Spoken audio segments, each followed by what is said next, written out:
श्री गणेशाय नमः। प्रिय दर्शकों, मैं हूं आपका आचार्य पंकज शास्त्री। आपके पसंदीदा कार्यक्रम में मैं आप सभी का हार्दिक स्वागत करता हूं, हार्दिक अभिनंदन करता हूं। कार्यक्रमों की श्रृंखला को आगे बढ़ाते हुए आज का जो विषय है, विषय वो जो आप हमें बताते हैं। तो अभी का जो हमारे कार्यक्रम चल रहे हैं वो पंच महापुरुष योगों में है। पंच महापुरुष योग जो कि राजयोग हैं, वो कौन कौन से ग्रहों के साथ संबंध बनाते हैं, कौन कौन से भावों के साथ उनका संबंध रहता है। तो उन्हीं की श्रृंखला को आगे बढ़ाते हुए आज का जो योग है वो है भद्र योग, भद्र राजयोग, भद्र योग। ये पंच महापुरुष योगों के में से एक है जो कि भद्र योग है। तो प्रिय दर्शकों, भद्र योग में पैदा होने वाले जातक कैसे होते हैं, कैसे ये योग फलीभूत होता है, कैसा ऐसे जातकों का स्वभाव होता है, कैसे जीवन में इनको उन्नति मिलती है, इन सभी के विषय के बारे में, इन सभी चीज़ों के बारे में आज मैं आपको बताऊंगा इस वीडियो को के माध्यम से।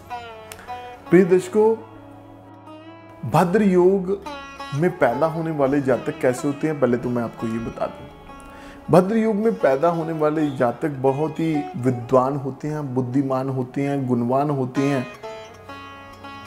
बहुत ही संस्कारी होते हैं और बहुत ही विवेकी होते हैं और बहुत ही सहनशीलता के साथ कार्य करने वाले होते हैं। बड़े से बड़े IAS, IPS इंजीनियर्स, प्रिय दर्शकों, इसी भद्र योग में जिनका जन्म हुआ है वो बने हैं।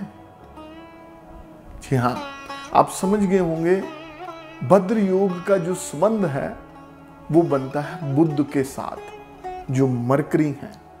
बुध हमें पता है, बुध महाराज बुद्धि के कारक हैं, विद्या के कारक हैं, विद्वानता के कारक हैं, संस्कार के कारक हैं और विवेक के कारक हैं और शालीनता के कारक हैं, सहनशीलता के कारक हैं, धैर्यता के कारक हैं। प्रिय दर्शकों, बुध महाराज के साथ भद्र योग का संबंध है। वो कैसे बनता है ये अब आपको बताते हैं। प्रिय दर्शकों, बुध महाराज मिथुन अथवा कन्या राशि के स्वामी हैं, जो इनकी स्वराशि है, और इनकी जो उच्च राशि है वो है कन्या।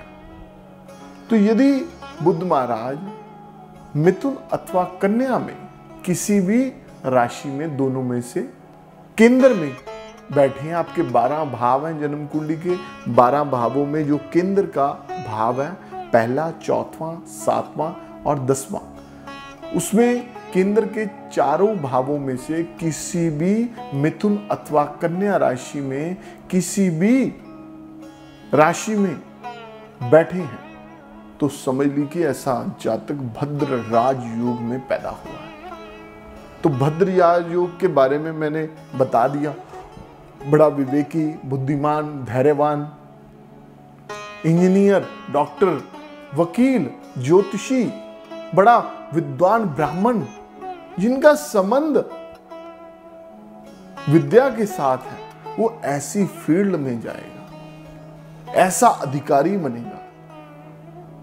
यदि 100 कुंडलियों में से किसी 10 कुंडलियों में भद्र योग बन गया तो 10 के 10 ही ऐसी उपलब्धि को हासिल करते हैं।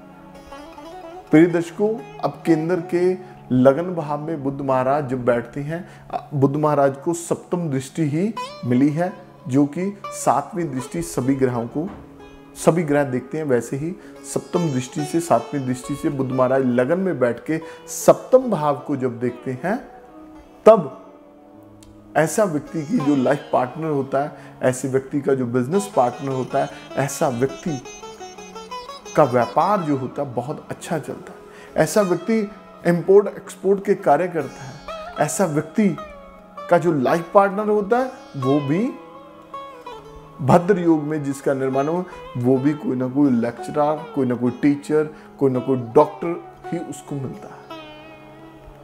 अब जब चतुर्थ भाव में बुध महाराज भद्र योग में बैठे हैं, मिथुन अथवा कन्या राशि में, तो ऐसे जातक बहुत, एक समझ लीजिए कि पढ़े लिखे परिवार में उसका जन्म होता है, उसकी माता अथवा पिता बहुत गुणवान होते हैं, एजुकेटेड होते हैं, सप्तम भाव में जब बुध महाराज बैठते हैं, भद्र योग का निर्माण करते हैं, मिथुन अथवा कन्या राशि में बैठ करके लाइफ पार्टनर, साझेदार, बिजनेस पार्टनर वो तो मिलता ही है, और लेकिन ऐसा व्यक्ति खुद भी एक लेखक बनता है, राइटर बनता है, क्योंकि लगन को देखते हैं। लगन क्या है कि हमारा खुद का शरीर है।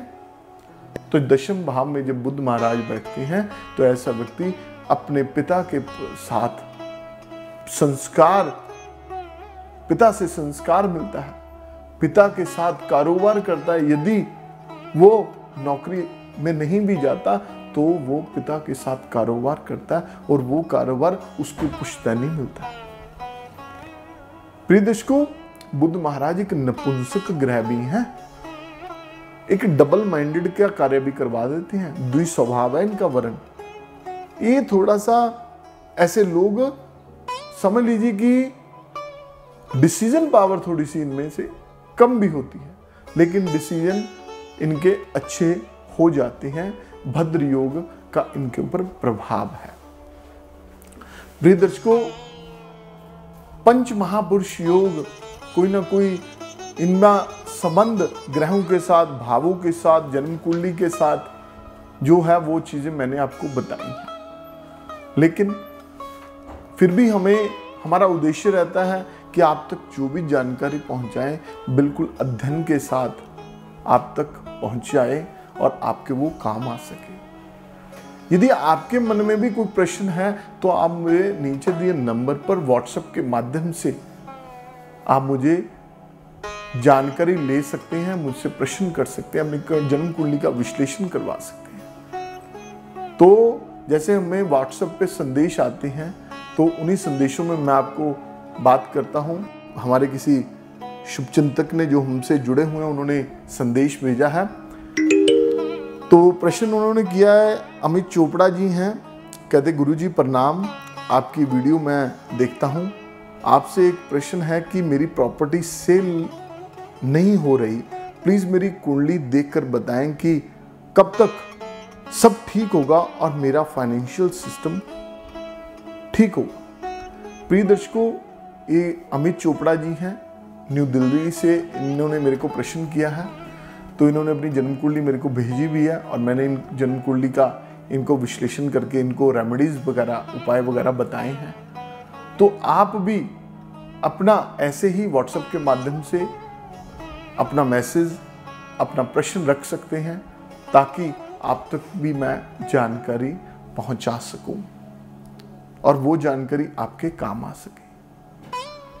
प्रिय दर्शकों, हमारा प्रयास रहता है कि आपकी जो कठिनाई है, आपकी जो परेशानी है, आपकी जो समस्या है, उसको दूर करने के लिए आपके साथ हम जुड़ें, आपकी समस्या के समाधान हेतु आपको कुछ ना कुछ बताएं, कोई जप, कोई पाठ, कोई पूजा, ताकि जीवन में ईश्वर की कृपा से आपकी वो समस्या का हल हो सके। तो आज का जो विषय था भद्र योग के ऊपर था।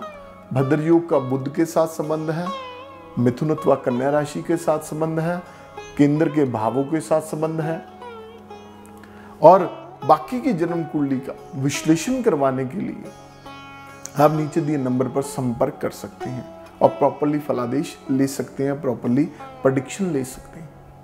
प्रिय दर्शकों, ये जो राजयोग हैं जीवन में, अवश्य आपके जीवन में किसी भी अवस्था में आपको फल दे सकते हैं।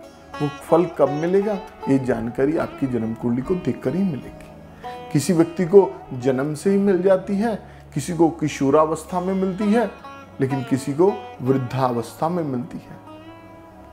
ऐसे बहुत से जातक हैं जिनकी जन्म कुंडली में राजयोग है, परंतु जीवन में उनको बहुत परेशानियों का, मुसीबतों का, कठिनाइयों का सामना करना पड़ा। लेकिन राजयोग कब फलीभूत हुआ, जब उनकी आयु 50 वर्ष के पार हो गई। और उस राजयोग का निर्माण तब हुआ जब उसकी दशा आई, उस दशा में उसने, उस ग्रह ने अपना प्रभाव देना शुरू कर दिया। तो ये निश्चित तौर पर आपको मानना पड़ेगा। तो समय का अभाव होने के कारण प्रिय दर्शकों, आशा करता हूं कि ये कार्यक्रम आपको, आपकी जानकारी जो आपको चाहिए वो मिल गई। जिसने भी मुझे प्रश्न किया था तो प्रश्न उन्होंने किया और उत्तर मैंने आप सबके साथ साझा किया, तो समय का अभाव होने के कारण आपके समक्ष मैं पुनः प्रस्तुत होऊंगा एक नए कार्यक्रम के साथ और एक नए विषय के साथ, एक नई जानकारी के साथ, जो जानकारी आप लेना चाहते हैं। तो धन्यवाद, नमस्कार।